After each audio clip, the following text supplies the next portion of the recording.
Alright. Let's go. It's me, Puddle Cakes, and I'm gonna go over a video. I'm kind of gonna skip around because I plan on going over all the epics this week, but as I've been making videos slower, I've been noticing that other streamers are making free-to-play videos and stuff like that. So I'm actually gonna flip a little bit forward, and I'm going to try and talk about legendary commanders, when to save for them, how long to, and pretty much go from there. Like when a commander is viable. Like, is a commander viable at 5111? Is it viable at 5511? And with the new locking system, we can now take a Guan and make him 5155 instead of having to worry about, messing up our sculptures and things like that. So mostly I'm going to go over that today. And I want to talk a little bit about free-to-play farming gems and things like that. So, first of all, I created a small spreadsheet, and you'll have to bear with me a little bit. I suck at the whole spreadsheet thing, and really, I really suck at the whole spreadsheet thing. But I have pictures and stuff like that, and I kind of am learning to move them around and whatnot. So, first of all, a lot of people have been asking me, even my alliance and stuff like that, they ask, when is a commander viable? When can I switch over? And a lot of the times I talk about archers because archers is my thing. But that doesn't mean that I haven't played calves or infantry, and that doesn't mean that, I don't study them as much as I can. So I'm going to go over how and where calves are viable, and then what I think people should aim for calves and infantry and archers. So first of all, calves. Calves have great epic commanders, especially when they came out with Ottoman and the new civs.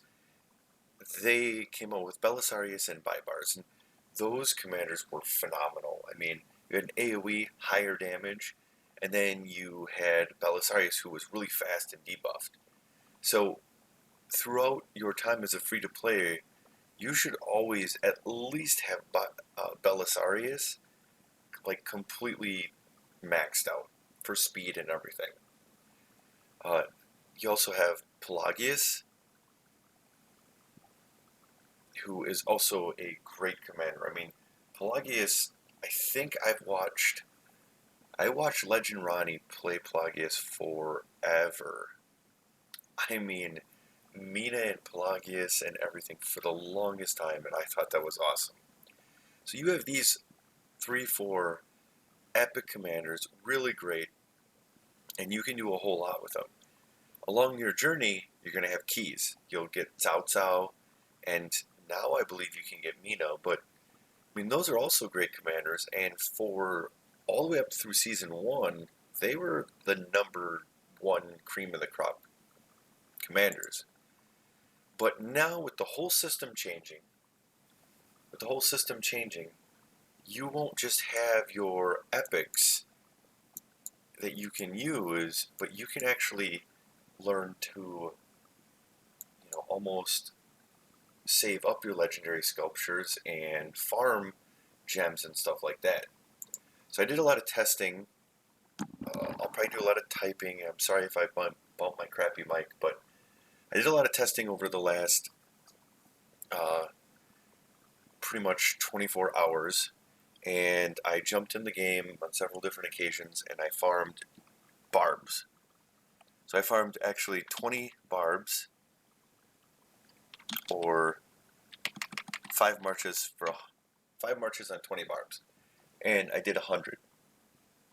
I ended up getting 380 gems on one, 350 gems on another, and 420 gems on another. And this was at 3 different times throughout the day. So basically that averages out to 385. I'm pretty sure it's like 385. Oh, of course.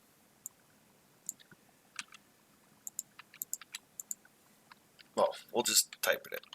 So that averages out to 385 gems that you can get in a pretty much 100 stack of farming barbs. So 100 stack of farming barbs only took me maybe 10 minutes at the most. And I figured that, and I did that, ended up doing that 3 times. So I got 1,200 gems approximately in that amount of time. We also did keeps today, and each keep gave approximately 600 gems. So if you only have enough time to log in to do a 100 stack and one set of keeps throughout the day, you are going to get approximately 985 gems in a day. So in one day, you can get 985 gems. That's also not including,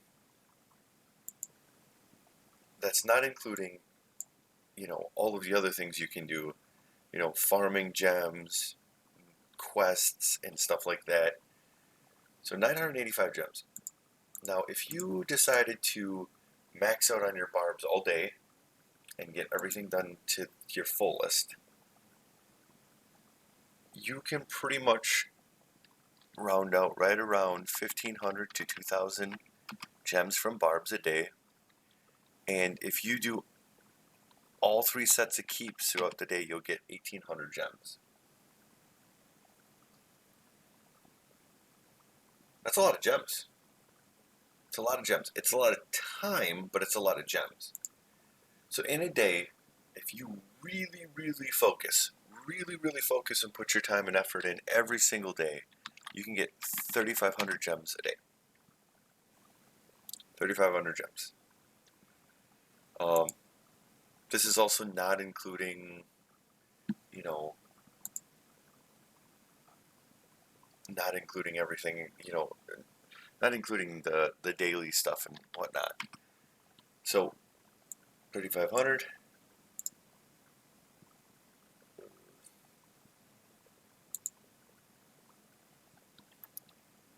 Man, I'm not liking this on the internet. I like the good old days.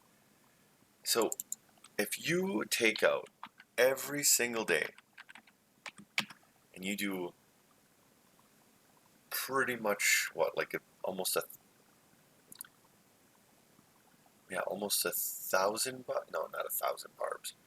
I would say so 500 barbs, 500 barbs a day. It's not even 500, it's actually 200, right?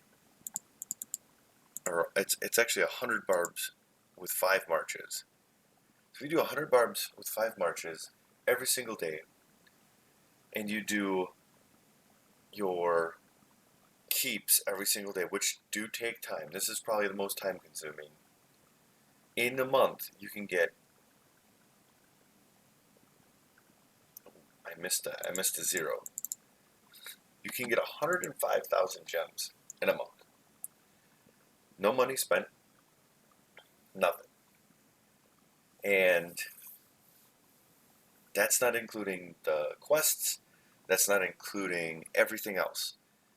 105,000 gems. Yes, so now let's say you skimp on it, you don't do every single one. You do 1 keep a day, you do your 100 barbs, and you're just you're not super busy, but you're kind of on that casual side. You can still get 29,550 gems a month. It's a lot of gems, right? Am I not the only one that thinks that? That's not bad. That's not bad at all.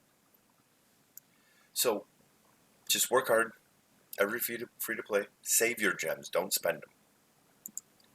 When you are leveling up, I will tell you that the most important part to spend your gems on are probably your books, because you're going to farm your arrows.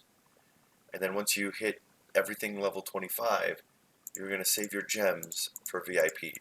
Or hopefully, you can be someone that's really smart. And I think Chisgel said it in one of his videos the other day. If you can offer to give out resources and then they allow you to be in the alliance, and then you can collect like chests from people buying. That's huge.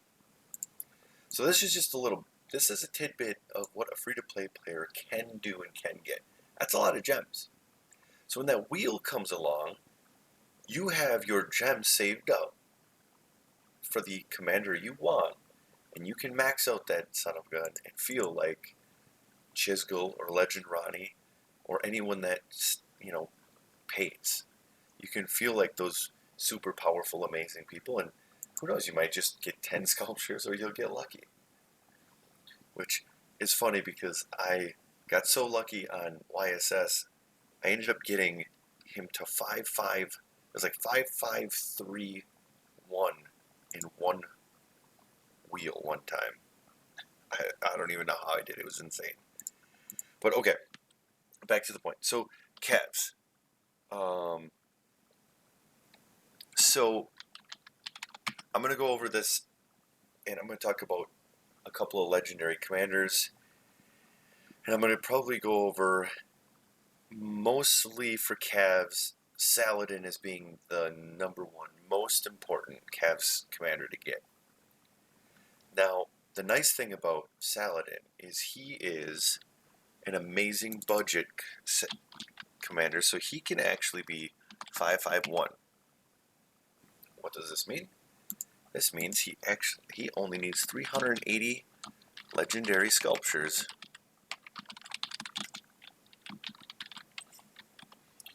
to be amazing.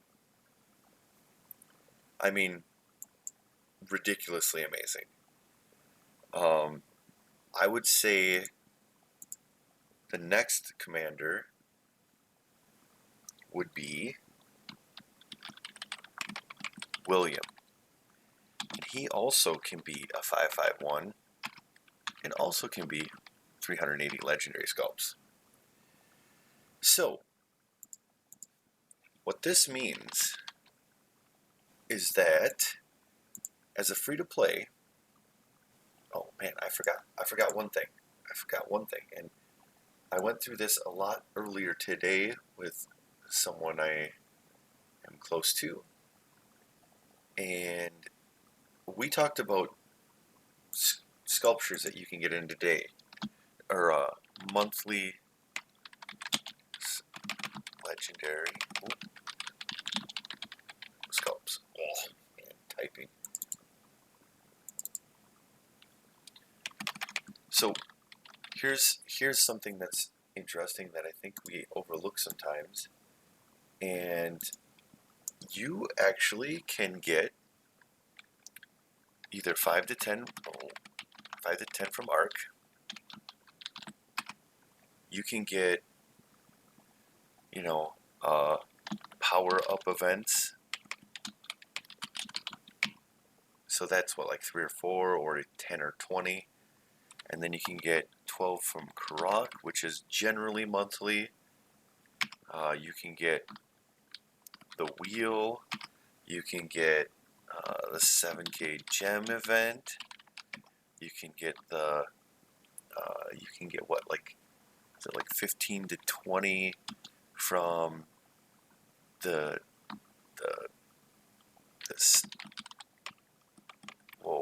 15 to 20 from the spending gems event. And then, what is it? Every quarter there's usually a massive event.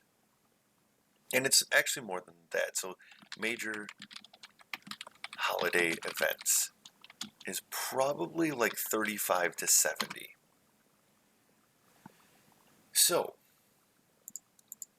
what this means is basically every month you can get between 10 and 20 arc sculptures. If you win, you're going to get 20. If you lose, you're going to get 10. Your power up events, you can get 2 to 4, or if you do well, you can get 10 to 20. You can get 12 in Karak Hell.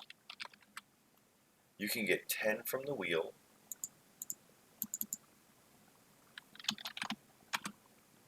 The 7K gem event is what? I think it's like... It depends. I think it's like 25 to 35. The spending gems event, I think, is actually more, but I just put 15 to 20. And I do know that the major holiday events are like insane, 35 to 70, because they have so many events. So you figure there's a major holiday event every 3 months. You have like your New Year's, your Chinese New Year's, you have your lull moment, but then you have July, then you have events in August, then you have Thanksgiving, Christmas. There's so many. So you figure there's maybe 6 a year. Oh, Halloween. Oh man, there's so many. There's so many. So you figure average 45 to 50 from those events, plus your 15, 20 from a spending gems event, which you are farming here. Your 25 to 35 from the 7K gem event, 10 from wheel, 12 from Karak. Your power up events, which could be anywhere from 1 to 20, 5 to 10 from arc. You're getting basically 50 legendary sculpts if you put in the time and effort. Now, I know that not everyone can do Karak Hell, but if you line yourself in a good alliance, you can get there. So, what does this mean? What this means is technically a free-to-play will have 350 sculptures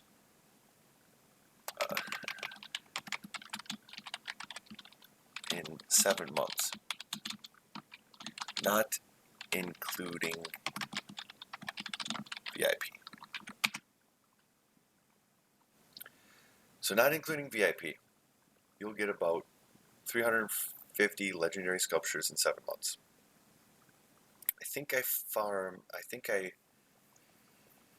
I waited 7 months for mine and I ended up having 1,200, but this is also like winning KVKs and stuff like that.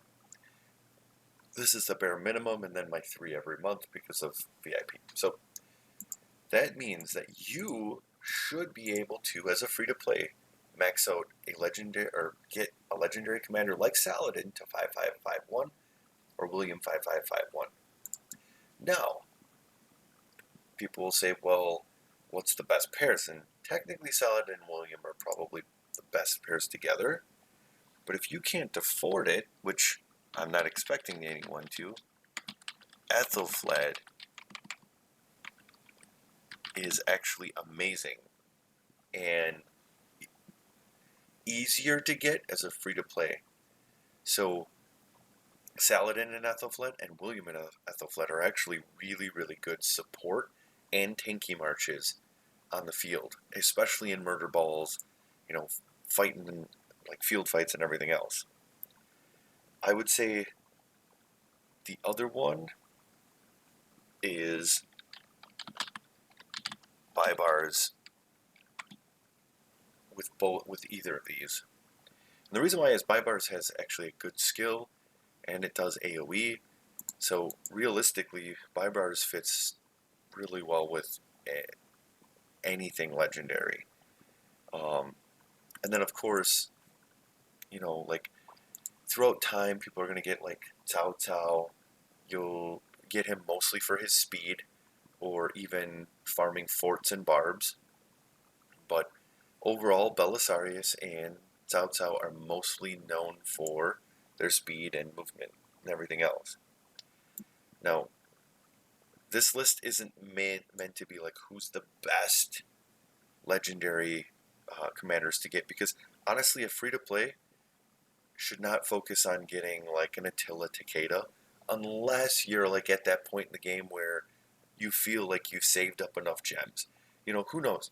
You might be someone that is really good at hoarding and you saved for a year and a half, and finally the new commanders are out and you want to get them right away. I'm not going to hold that against you. That's a great idea. Do it. Do what you want to do. Feel. But overall, if you want to feel strong, and as a Cavs player, Saladin William, or you could do Saladin Ethelfled, Saladin Baibars, and you can do Saladin like I saw Saladin Belisarius in the 636 verse OV finals. That was amazing, actually. So, just trying to get you the best bang for your buck, I guess. The next thing I want to go over is archers. And the reason why, even though I've talked a lot about archers lately, a lot of people have been asking me, like, what and why and how, and kind of like they're not quite sure where they should go. Do they need to max something out? If they were to max, who would they max, and so forth and so on. So one thing I really want to go over is you've got your main commanders pretty much. You've got your YSG, your Ramses, your Artemisia, and your Nebuchadnezzar. I think as of right now, those are your four main archer commanders that everyone says to go for. But not everyone can max out like a YSG. Like you watch everyone's videos and they say YSG, YSG, YSG, YSG. And even though I do really like YSG, it's hard to get 690 sculptures to max YSG. So I have an alternative. A couple of them, actually. So Ramses is one of the best archer commanders in the game right now. Bar none. Best. And he is actually very viable at 5551, which means 380 sculptures. That is amazing. Like, it's really amazing to be able to use. He's best expertise, but this means that an archer player or a person that wants to be archers can go more into this. Now, you definitely have your Herman and your Sids, and you can play with them while you're moving up. I would not recommend Kusunoki and Sid. I would not recommend Kusunoki unless you needed it. Oh, and before I forget, Sid is actually really good still at 5511. So if you were doing a Herman Kusunoki, and then finally you got Sid to a 5511, switch the Kusunoki out, go Herman Sid, and play that route for a while because their skills mesh very well together. Now Ramses, if you end up getting the wheel and you pick Ramses and you get him to 5551, he is very, very viable, and you can use him with Sid. Ramses and Sid are an excellent tanky march. They do a lot of damage. I have a really good friend. His name is Foxpaws. He dominated in our KVK with this setup, and once KVK was done, he maxed it out right at the end, and he just annihilated everyone. So it's a very, very good and very, very strong.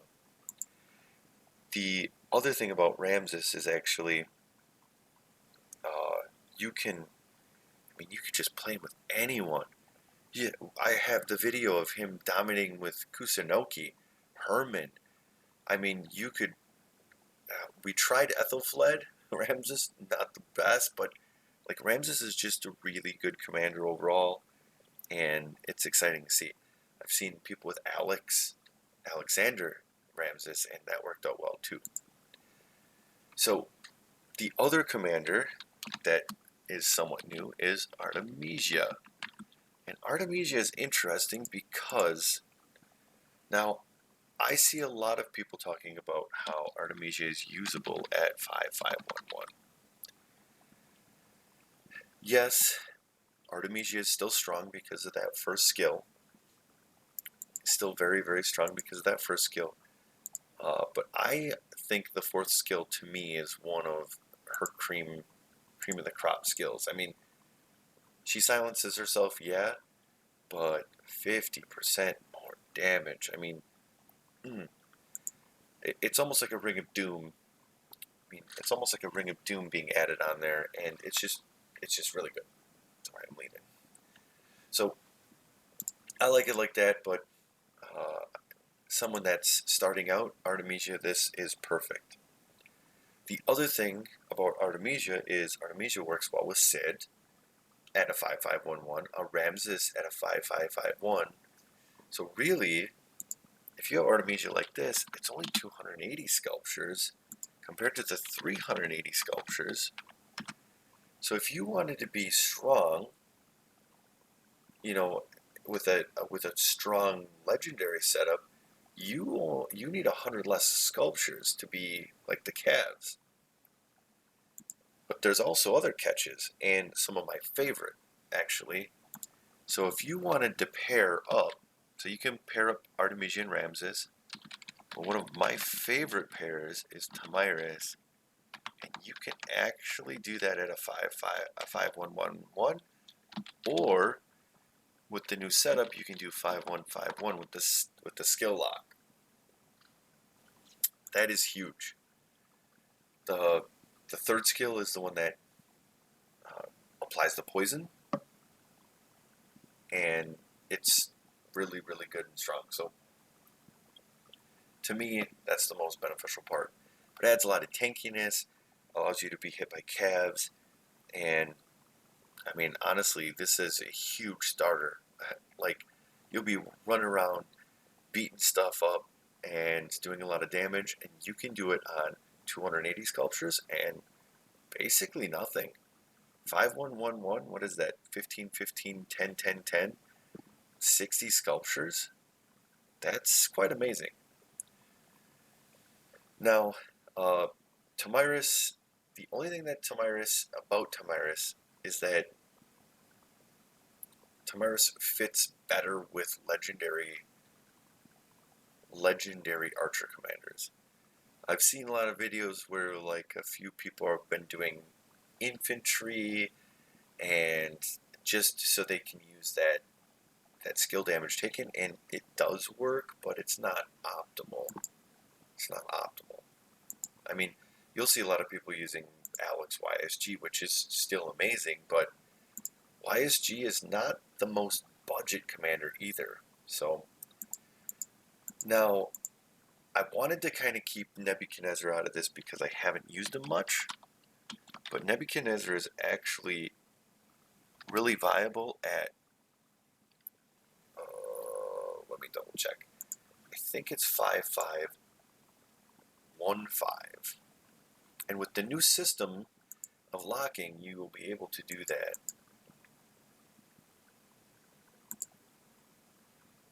Yeah.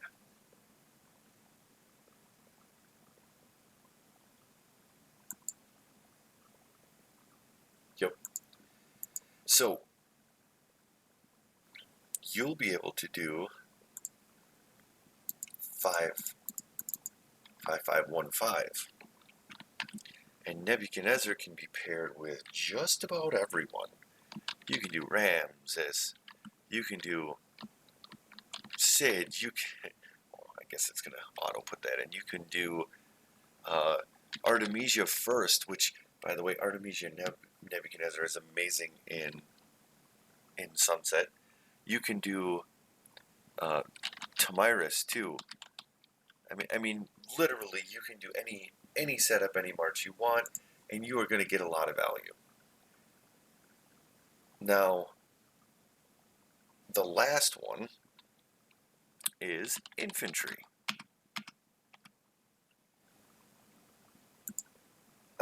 So Infantry, best commander, hands down. Who thinks or what do people think the best infantry commander is? I've heard Richard before. I've heard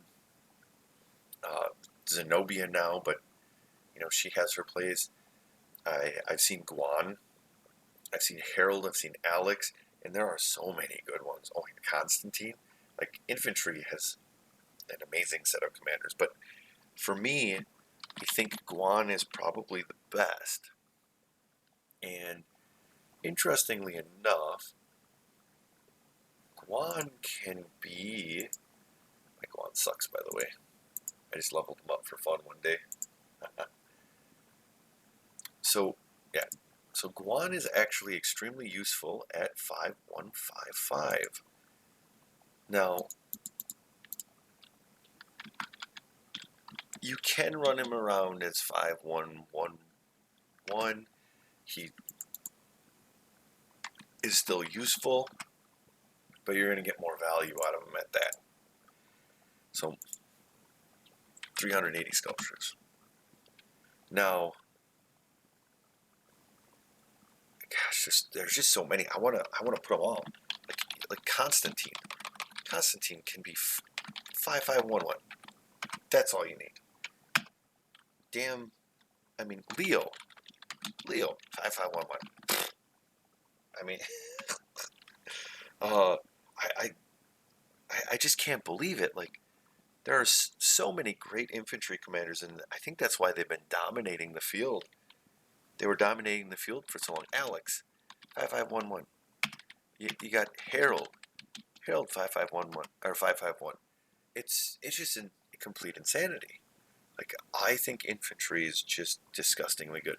Oh, okay. Not to mention, Richard is still super viable at 511, and then Martel is still super viable at that. Now, of course, these are more key commanders, so it's not like you're going to spend your sculptures on them, but it just shows like you can run around with a Richard, by the way.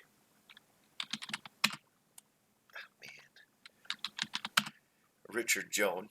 Joan should be maxed, but you can run around with a Richard Joan and a Martel Sun Tzu and AoE buff, AoE whatever, and you're gonna get a lot of value out of it, really, because not many people are gonna attack a Richard because Richard is really strong. No, not many people are gonna attack a Martel because a Martel is super tanky and strong. So it's like being able to have that AoE buff and then the AoE damage, it's a lot of value. Constantine, another one. I mean, pretty much Constantine's best setup is pretty much Joan or, a Martel almost, and you can do that 5511. It's so good. Guan, everyone has been talking about him a lot. Guan and Leo. Amazing setup. But the thing that's cool about Guan is you can actually do Guan with Alex at that 551, and then you can also do Harold. Now, I like Harold. I really do. I don't see him enough, but so you can see the value here. You can see the value in being able to build your perfect starter murder ball. So what do we do?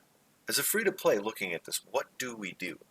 Do we just go straight Cavs, or do we just go straight, archers, or do we go straight infantry? And honestly, I think the best route for free-to-play is to mix it up.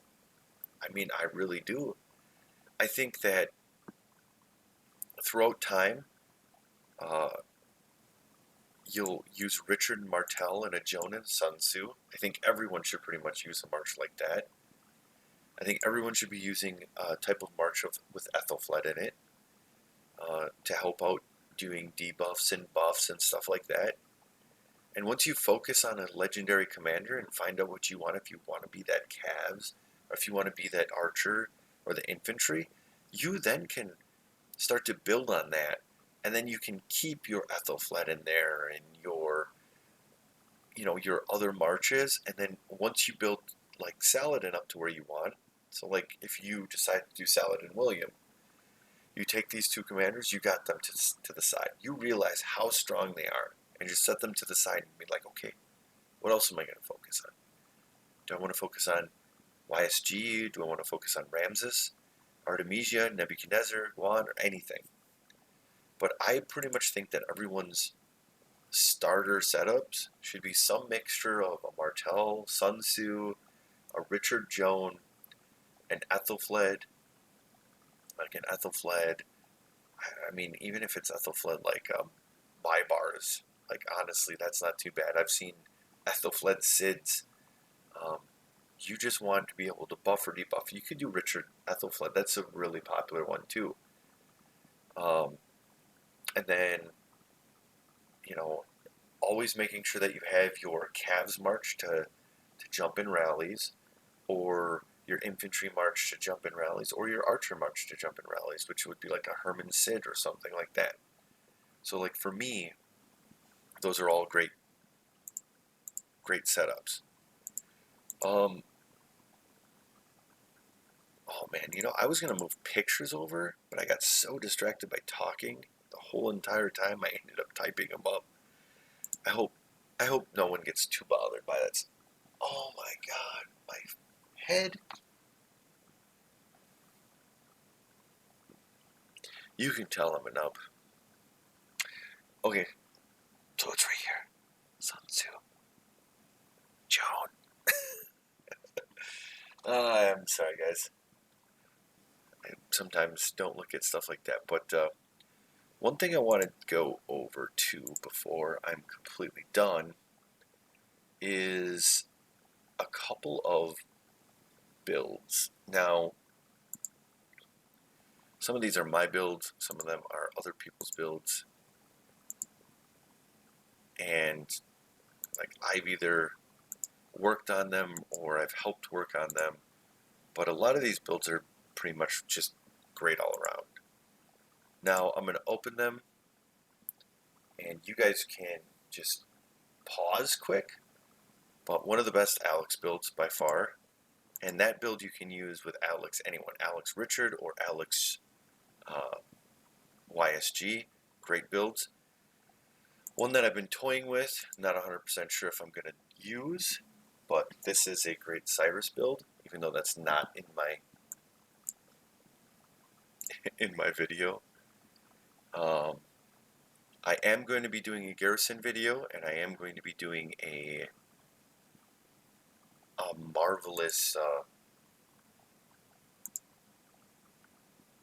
another marvelous video here on rally commanders, probably this week. I'll stay on infantry, so we'll go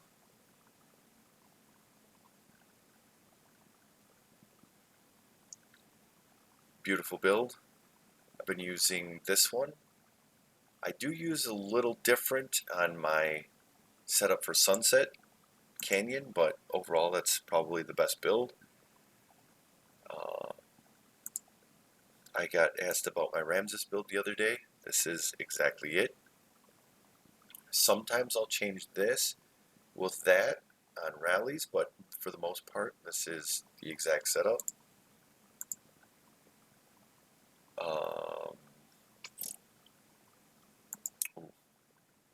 So I don't think this one's any different. So the Richard build, I think, is pretty much the same.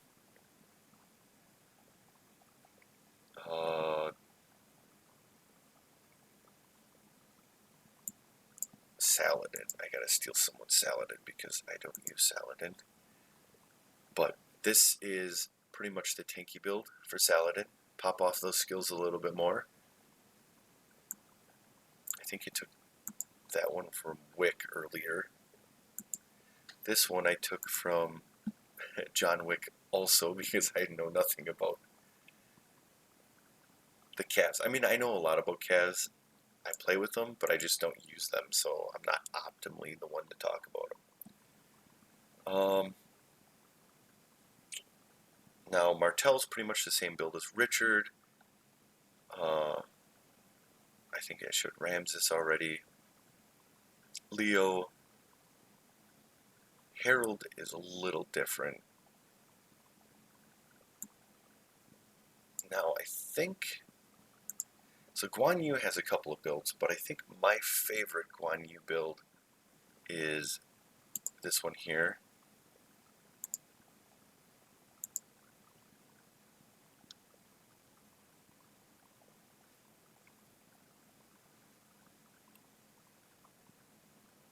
It's probably my favorite build.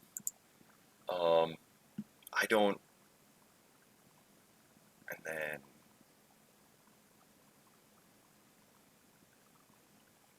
What else? What else? I didn't talk about Gupta. Ooh. I'll just put this one up on here.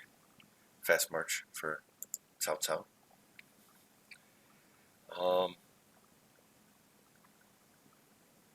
Yeah. The build that that I was using the other day, by the way, that I was talking about in Shinchi's chat. 40 minutes on it. The build that I was talking about the other day in Shinchi's chat was this, and didn't really work out too well for me. The damage output was so low, so we ended up switching this out and then going with that, which it did help a little bit. But in Sunset, I find myself actually getting rid of this section here, and I still have this and all that, and I have the Tetsudo formation, because it's just to add so much defense and tankiness. One thing that I'll show you is my Edward build, and I like my Edward build better, I think, than most people, but I did find out that the build is a little clunky. So when we first started testing this, it worked out really well, because back in the day, I don't think there was an automatic catch-up for rage, and John Wick actually showed that, I think, the other day, about how if something takes more damage, the rage actually goes up, and I was like, wow, that's really impressive. So I ended up doing a test on it with Shinchi and found out that it's true. We did a test on his Edward attacking my Edward, and his Edward hitting my Edward caused me to actually get my rage faster, which then made my skills go off faster. So my first set of stacks were of Edward and Tamiris were actually 15 or 45% skill damage taken. But after that, because his skill hit me, it ended up bumping it down to 13 turns. And then it was 12 turns, and it was very interesting. So I might actually switch this up a little bit and maybe take out Naked Rage and put it into like Razor Sharp or something like that. Or just kind of, because before I was taking Naked Rage just to have it, but it kind of hurts me because I take a lot more damage, so we'll see. My Artemisia build that I am currently using, which was the Shinchi build. Oh man, do I really want to show people my Garrison build? So this is what I've been using for my Garrison build. People would be like, oh, but why do you have so much rage gen? And man, I want to hit that 80% rage as fast as I can to get that extra bonus damage. Yeah, so there's the build that I was trying out.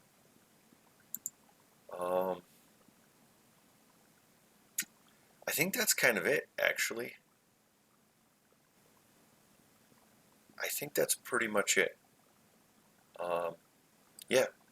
So, probably not the finest video. I know I'm not as refined as some people, but I've been noticing that some of my ideas have been being duped in a couple other people's videos lately, so I decided to kind of skip over the rest of the epic commanders and showing their viability. I might do them with Shinchi. We're going to do a collab Friday or a collab Saturday every weekend, and we're going to work on some different strats, especially when Cyrus comes out, Nebuchadnezzar. We're going to show everyone those commanders. That'll be a lot of fun. We're also going to try and work on collabing arcs. So there's just a lot of things we're going to try and do, and just show our fun, like how much we really enjoy this game, because I mean, I cannot tell you how much I love this damn game, and I have a couple of people that have been helping me out. They're actually going to make my banner and my thumbnails and stuff, which is pretty awesome. I appreciate it. Okanoa, so much. Just everything. I appreciate people. I know I'm not like getting 50,000 views or anything like that, but man, I appreciated the first 100 views, and I got like 500 on my last two videos. So, but long video. I promise you, it's worth it though for those who are thinking about free to play and how to use legendary commanders. I'm not going to do timestamps or anything like that, but really, thank you so much. Peace. Have a good night, day,